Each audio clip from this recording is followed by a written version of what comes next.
Assalamualaikum warahmatullahi wabarakatuh. Terima kasih, Anda telah kembali di channel YouTube kami. Saluran informasi yang mengkisahkan kisah-kisah Islami, serta kisah para ulama dan kekasih Allah. Kali ini, kami akan melanjutkan pembahasan tentang para ulama dan waliullah Tanah Banjar.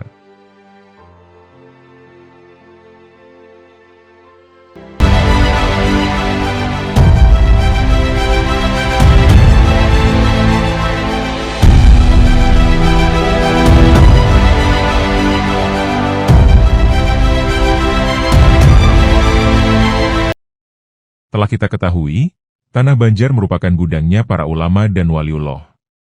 Terdapat banyak sekali jasa mereka terhadap perkembangan Islam di Kalimantan, maupun di berbagai daerah lainnya. Sebagaimana yang telah kami ulas sebelumnya, yakni mengenai 40 para waliullah Tanah Banjar, kali ini kami akan melanjutkan pembahasannya. Yang ke-41 adalah Sultan Suryansyah. Sultan Suryansyah, atau juga disebut sebagai Suryanullah, atau Sultan Surya Angsa, dan Pangeran Jaya Sutera. Sewaktu kecil, nama beliau adalah Raden Samudera. Beliau adalah pendiri sekaligus Sultan pertama dari Kesultanan Banjar, yang memerintah sejak penobatannya pada tahun 1520, dan keislamannya pada tahun 1526, hingga kematiannya pada tahun 1546. Ia merupakan penguasa Banjar pertama yang memeluk agama Islam.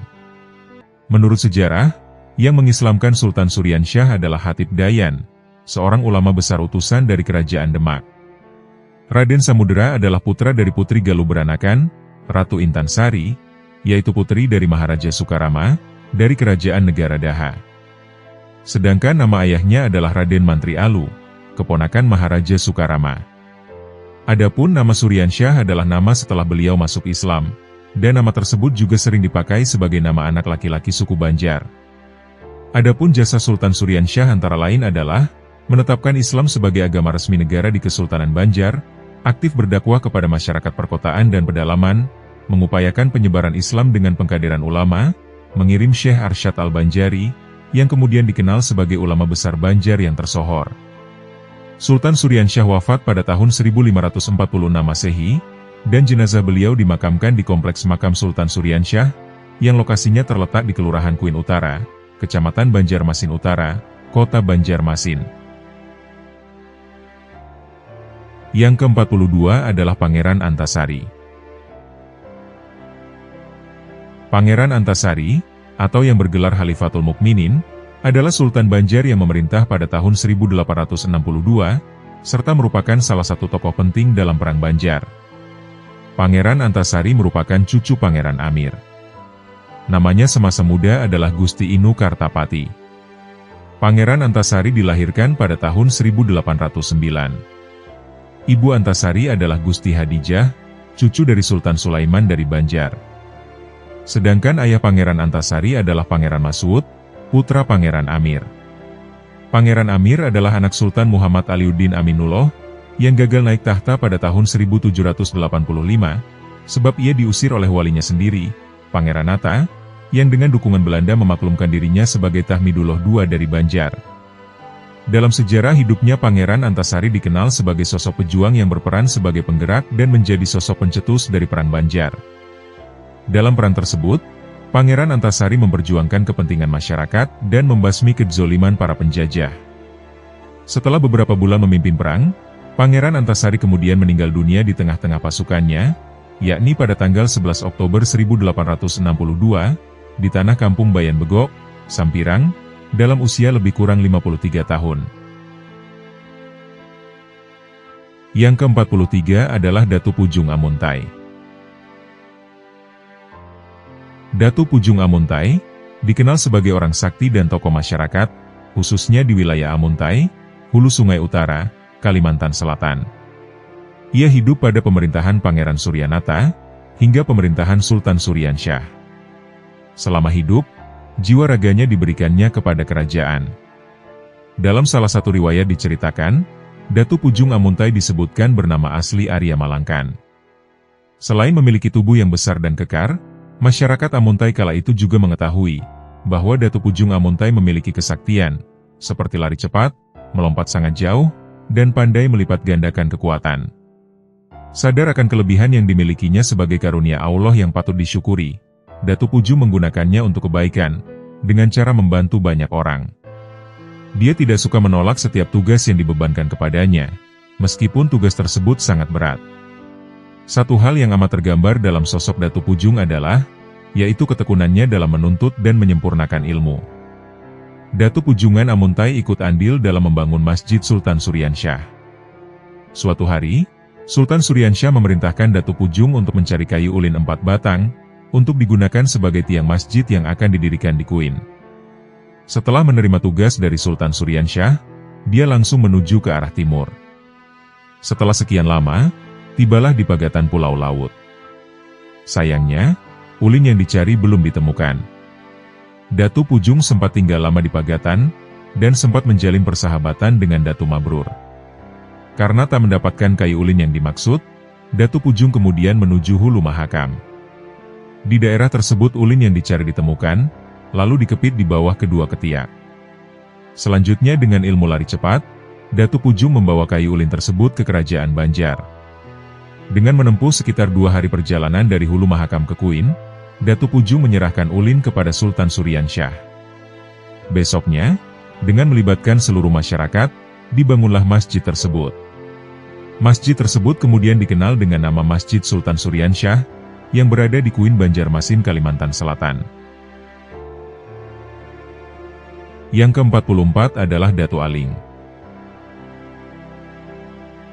Datu Aling adalah sosok yang sangat berjasa dalam Perang Banjar.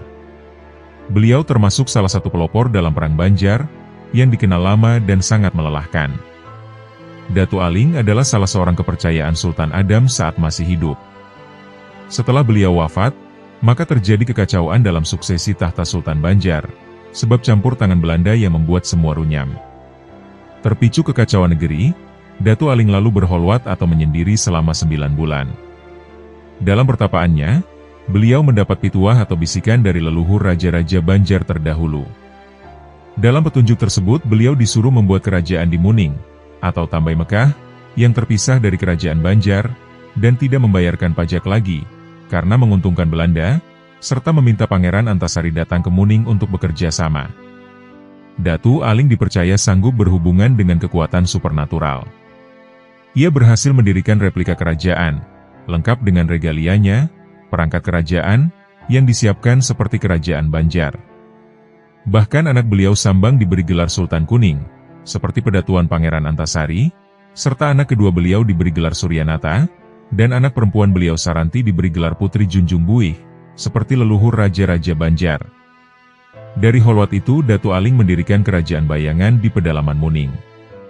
Andresen dalam laporannya mengatakan, dari holwat yang dilakukannya, beliau mendapat kelebihan kesaktian, yakni bisa menyembuhkan orang sakit, dan membuat kebal.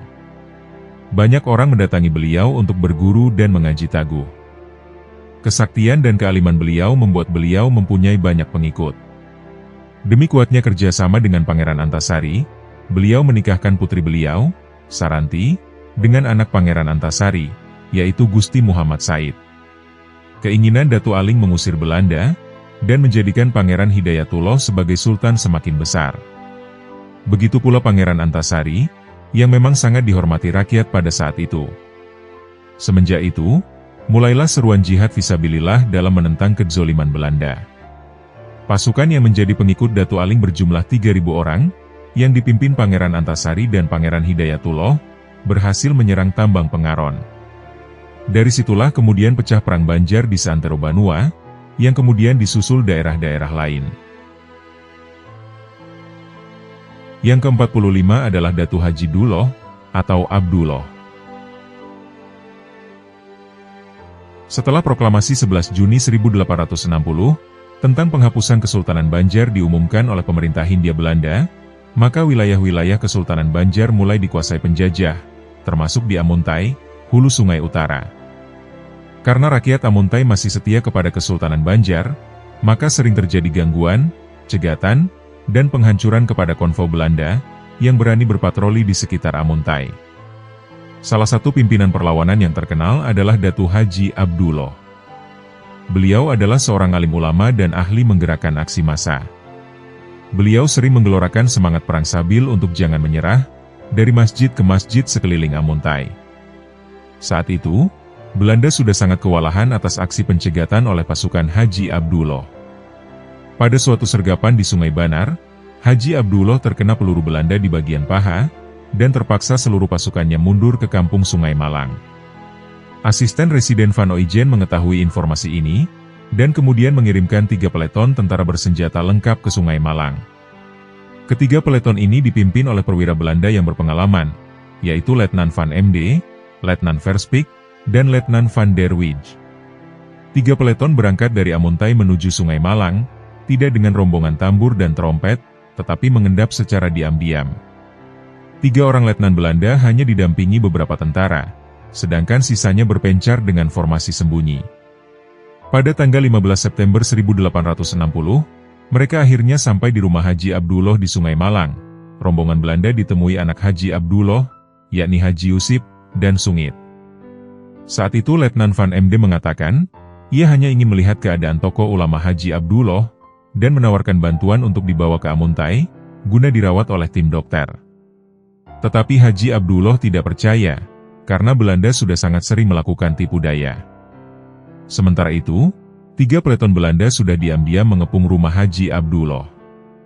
Haji Abdullah berfirasat kurang enak mengenai niat Belanda ini, dan segera menyiagakan 19 orang pasukannya berjaga di seluruh rumah.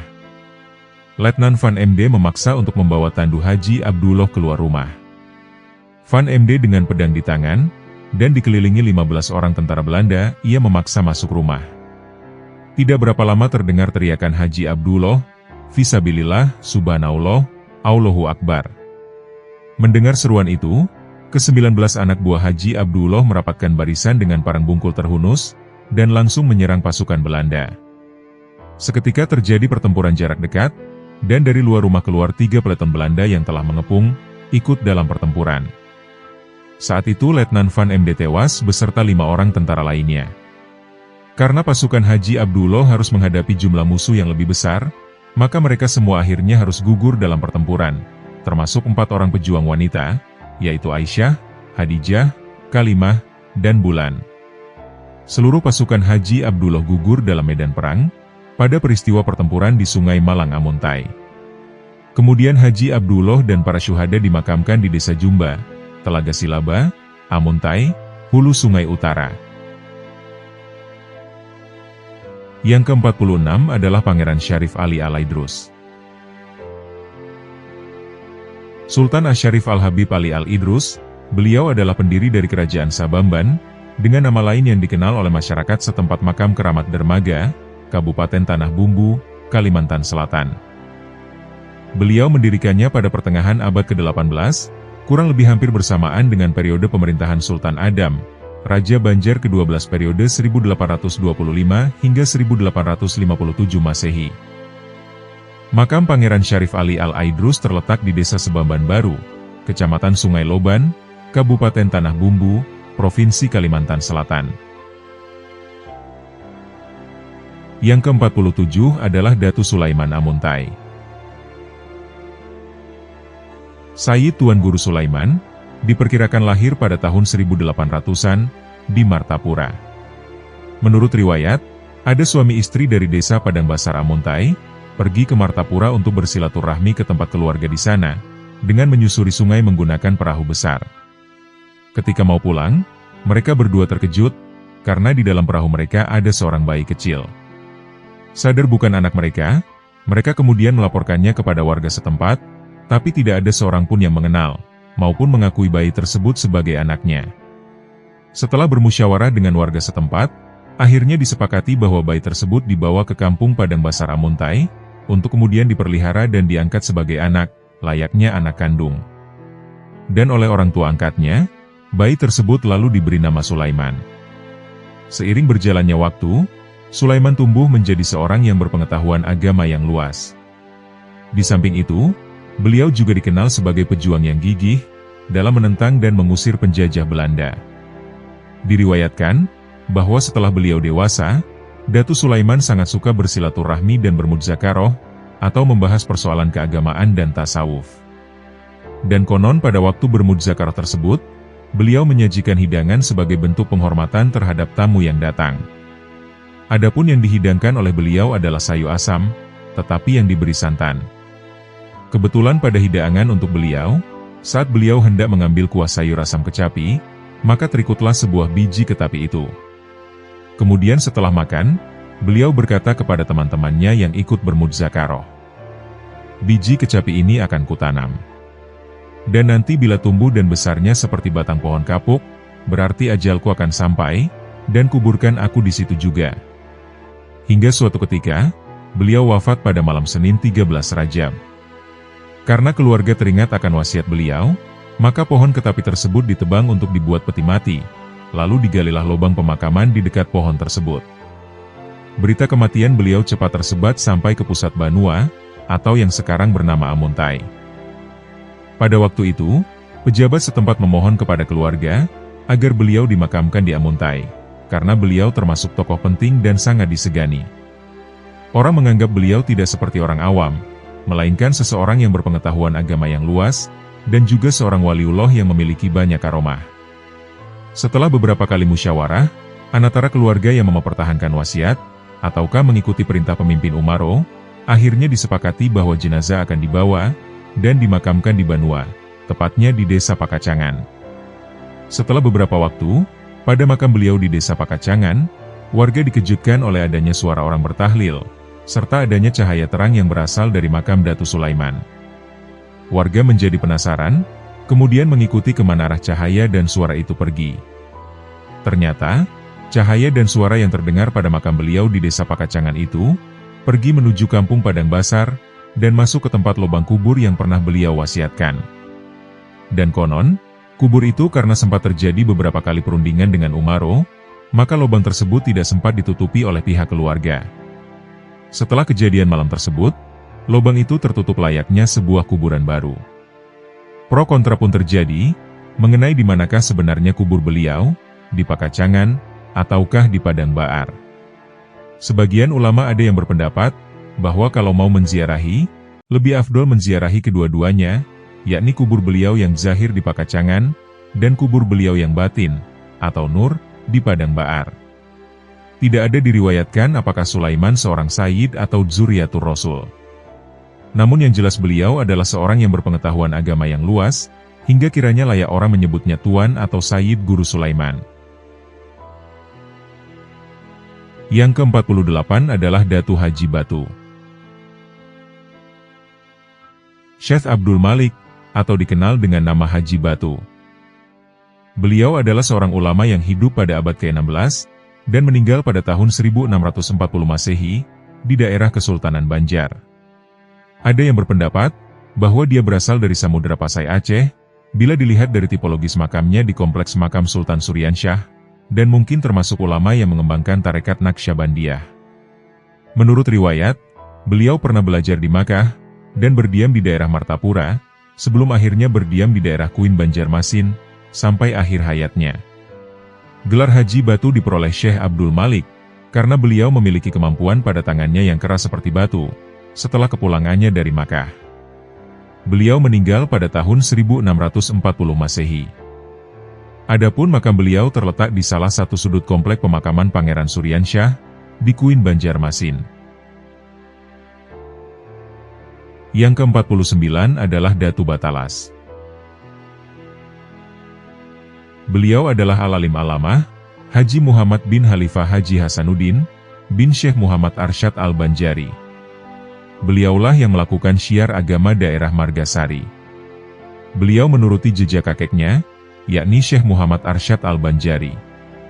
Adapun makam beliau berada di Desa Batalas, Kecamatan Candi Laras Utara, Kabupaten Tapin, Kalimantan Selatan.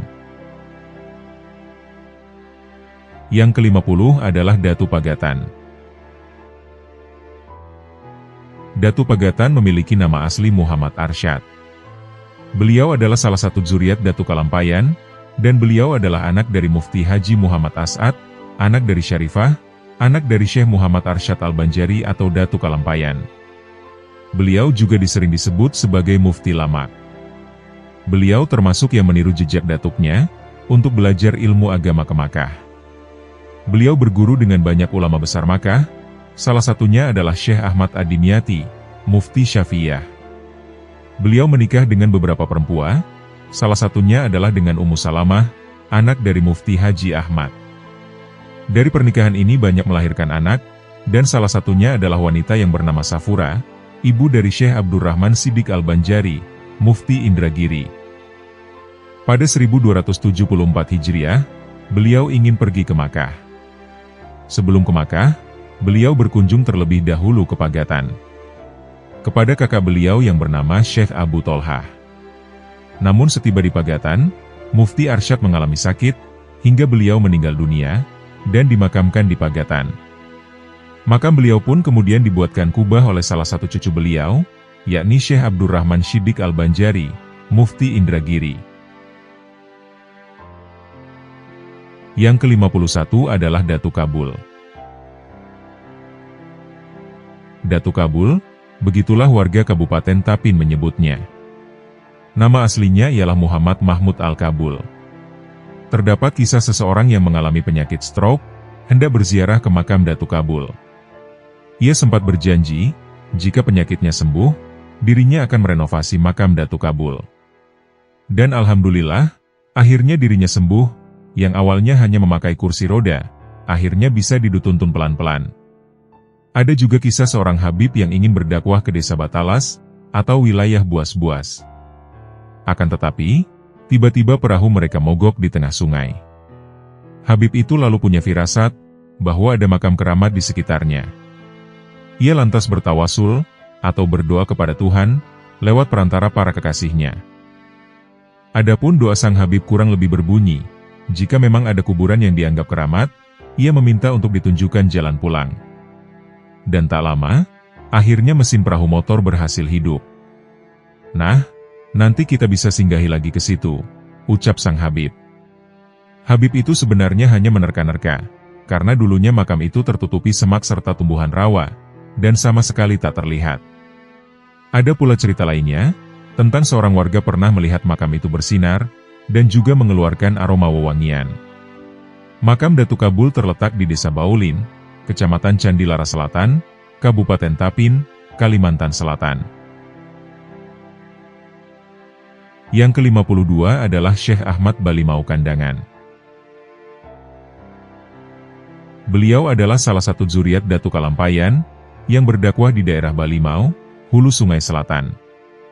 Beliau sempat menimba ilmu dengan Datu Kalampayan. Makam beliau menjadi salah satu objek wisata religi di Kandangan, hulu Sungai Selatan. Yang ke-53 adalah Syekh Abu Tolhah Tenggarong. Beliau adalah salah satu zuriat Datu Kalampayan, yang wafat dan dimakamkan di Tenggarong Kutai, Kaltim. Beliau ditugaskan berdakwah di Tenggarong, dan berperan besar dalam penyebaran Islam di Kalimantan Timur. Makamnya berada di Desa Melayu, Kecamatan Tenggarong, Kabupaten Kutai Kartanegara, Kalimantan Timur. Yang ke-54 adalah Syekh Abu Hamid Sampit. Syekh Abu Hamid anak dari Mufti Muhammad As-Sa'ad, putra dari Puan Syarifah, putri dari Syekh Muhammad Arsyad Al-Banjari. Beliau bermakam di ujung Pandaran, Sampit, Kalimantan Tengah.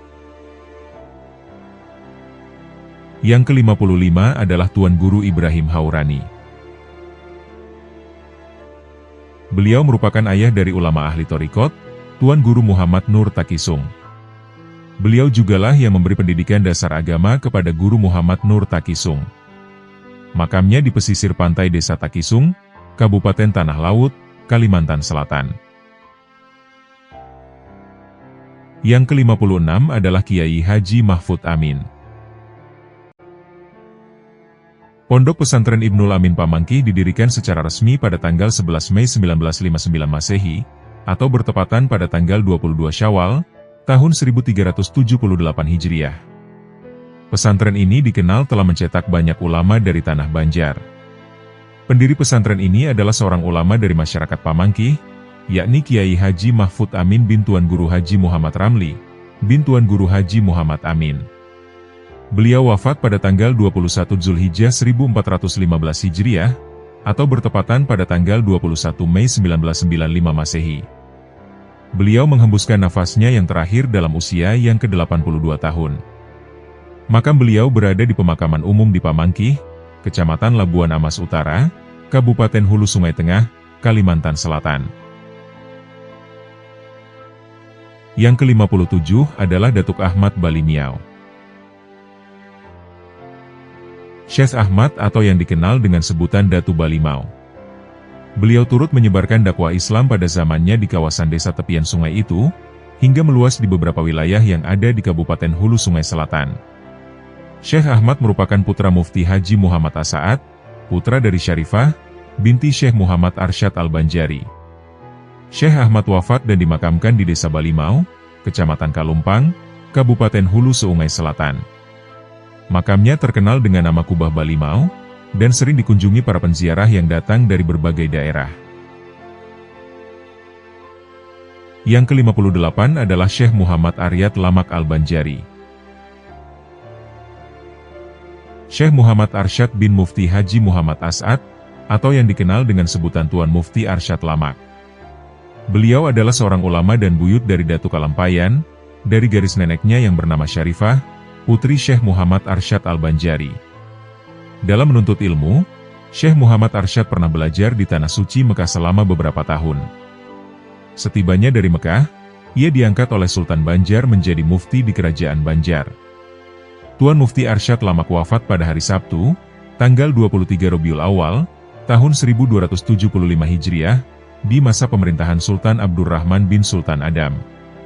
Adapun makam beliau berada di bibir Pantai Pagatan, Kecamatan Kusan Hilir, Kabupaten Tanah Bumbu, yang tak jauh dari pusat kota. Yang ke-59 adalah Habib Abu Bakar Lumpangi.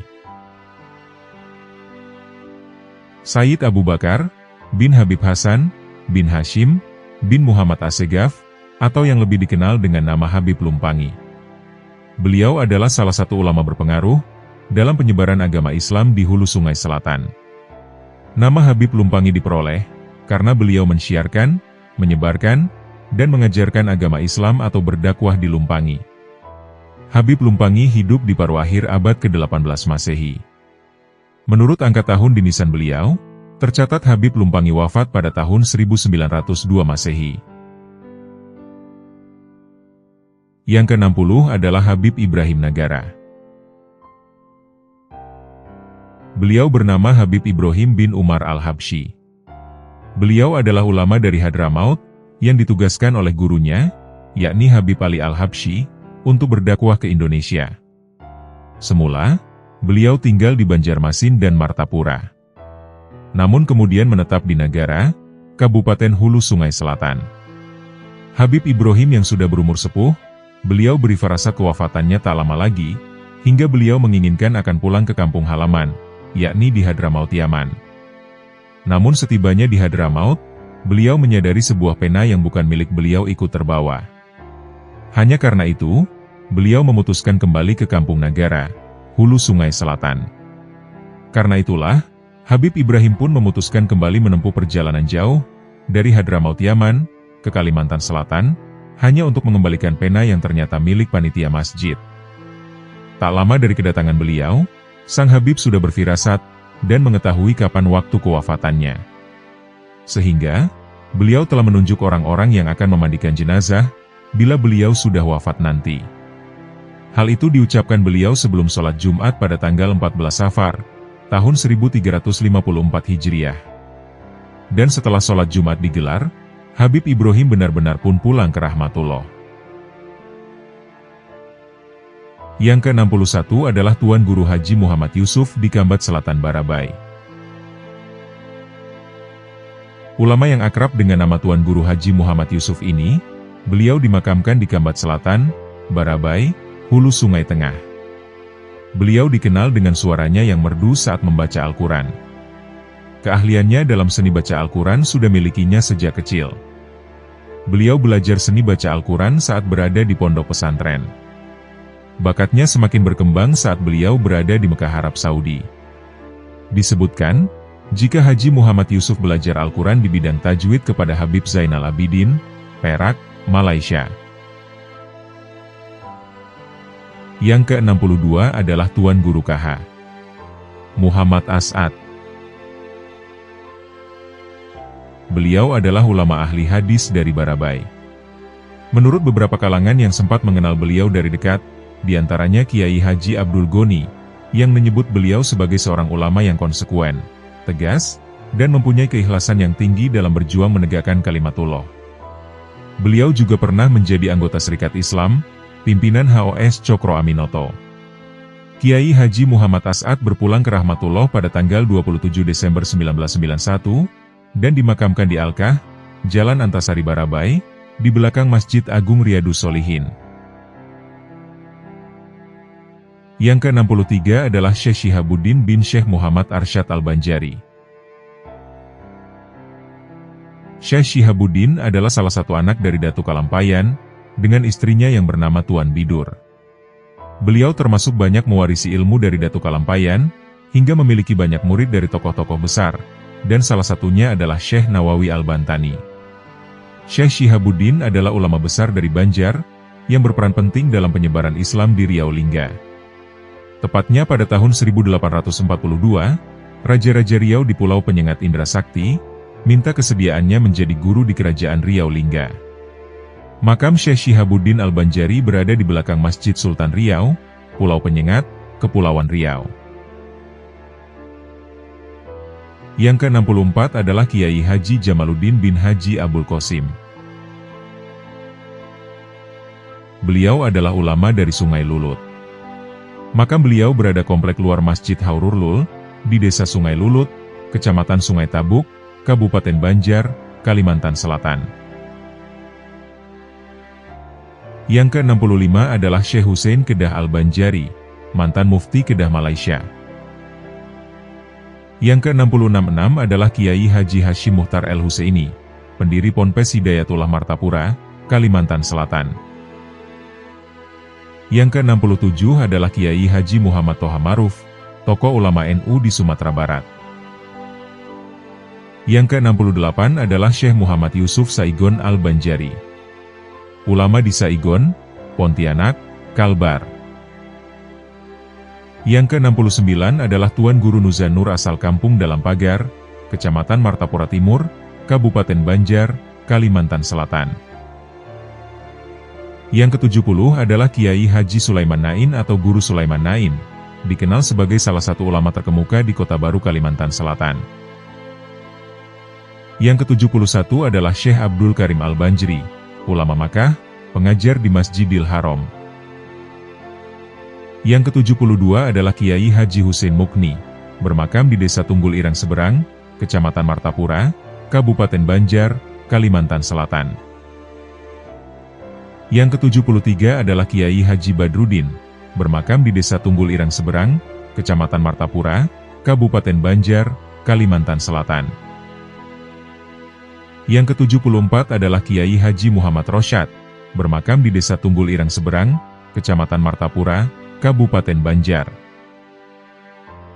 Yang ke-75 adalah Kiai Haji Romli, bermakam di Kelurahan Keraton Martapura, Kabupaten Banjar, Kalimantan Selatan. Yang ke-76 adalah Kiai Haji Abdul Hakim, bermakam di Kelurahan Pasayangan, Kecamatan Martapura, Kabupaten Banjar, Kalimantan Selatan. Yang ke-77 adalah Kiai Haji Nawawi Marfu, pendiri Ponpes Hidayatullah Martapura, Kalimantan Selatan. Yang ke-78 adalah Kiai Haji Nasrun Thohir, pendiri Ponpes Hidayatullah Martapura, Kalimantan Selatan. Yang ke-79 adalah Tuan Guru Muhammad Dahlan atau Guru Cantung, bermakam di Sungai Kupang, Kabupaten Kota Baru. Yang ke-80 adalah Tuan Guru Kasyifuddin, asal Kampung Dalam Pagar, Kecamatan Martapura Timur, Kabupaten Banjar. Yang ke-81 adalah Kiai Haji Abdus Syukur, pimpinan Ponpes Darussalam Martapura, Kalimantan Selatan, mantan Ketua MUI Kabupaten Banjar. Yang ke-82 adalah Tuan Guru Syukri Yunus, asal Antasan Senor, Kecamatan Timur, Kabupaten Banjar, Kalimantan Selatan. Yang ke-83 adalah Tuan Guru Masdar, asal Desa Sungai Tuan, Kecamatan Astambul, Kabupaten Banjar, Kalimantan Selatan. Yang ke-84 adalah Tuan Guru Said Marzuki, bermakam di Desa Dalam Pagar, Kecamatan Martapura Timur, Kabupaten Banjar, Kalimantan Selatan. Yang ke-85 adalah Al-Habib Zain Al-Aidrus, dari Kampung Melayu, Martapura, Kalimantan Selatan. Yang ke-86 adalah Kiai Haji Husairin Imansyah atau Guru Mandin, pimpinan Ponpes Al-Muslihun, Mandin, Kota Baru. Yang ke-87 adalah Ishak Baharom mantan Mufti Selangor. Yang ke-88 adalah Syekh Ahmad Jamhuri Al-Banjari, ulama Makkah, pengajar di Masjidil Haram. Yang ke-89 adalah Kiai Haji Anang Jazauli Seman, atau Abah Anang, bermakam di Komplek Pangeran Antasari, Martapura, Kabupaten Banjar, Kalimantan Selatan. Yang ke-90 adalah Tuan Guru Zarkasi, asal Antasan Senor, Kecamatan Martapura Timur, Kabupaten Banjar, Kalimantan Selatan. Yang ke-91 adalah Tuan Guru Ahmad Bakri, pimpinan Ponpes Mursyidul Amin Gambut, Kabupaten Banjar, Kalimantan Selatan. Yang ke-92 adalah Kiai Haji Syaifuddin Zuhri, atau Guru Banjar Indah, bermakam di Cindai Alus, Kecamatan Martapura, Kabupaten Banjar, Kalimantan Selatan.